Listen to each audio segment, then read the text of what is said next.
எத்தனை பேர் செத்தா என்ன, எனக்கு அடுத்த கூட்டத்துக்கு பெர்மிஷன் கொடுன்னு போய் போலீஸ் ஸ்டேஷன்ல நிக்கிறான்ல. நீ ஏற்கனவே கரூர்ல முப்பெரும் விழாக்கு போட்டியா இறங்கி நீ என்ன கூத்தடிச்சன்னு ஊருக்கே தெரியும். இப்ப இது எதுக்குன்னா அறிவு திருவிழான்னு ஒண்ணு நடந்துருச்சு. அங்க இளைஞர்களா நிக்கிறாங்க, இளைஞர்களா பேசுறாங்க, இளைஞர்கள்லாம் அறிவோட இருக்கிறாங்க. அப்போ சென்னையில அறிவு கட்ட கூட்டம் ஒண்ணு இருக்குன்றத நம்ம காட்டணும்ன்றது யாரோட அஜெண்டாவா இருக்கும்?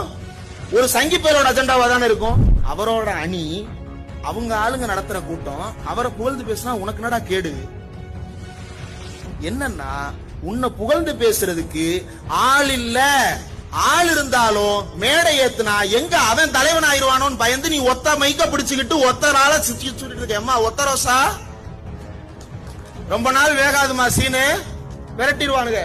மகளிர் உரிமை தொகை வருதாமா? அந்த 1000 ரூபாய் வாங்காதீங்கன்னு சொல்றான்.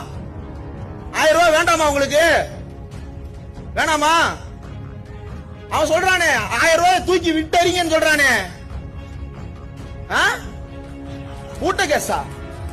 ஐயோ நான் சொல்லீங்க, அம்மா சொல்றாங்க.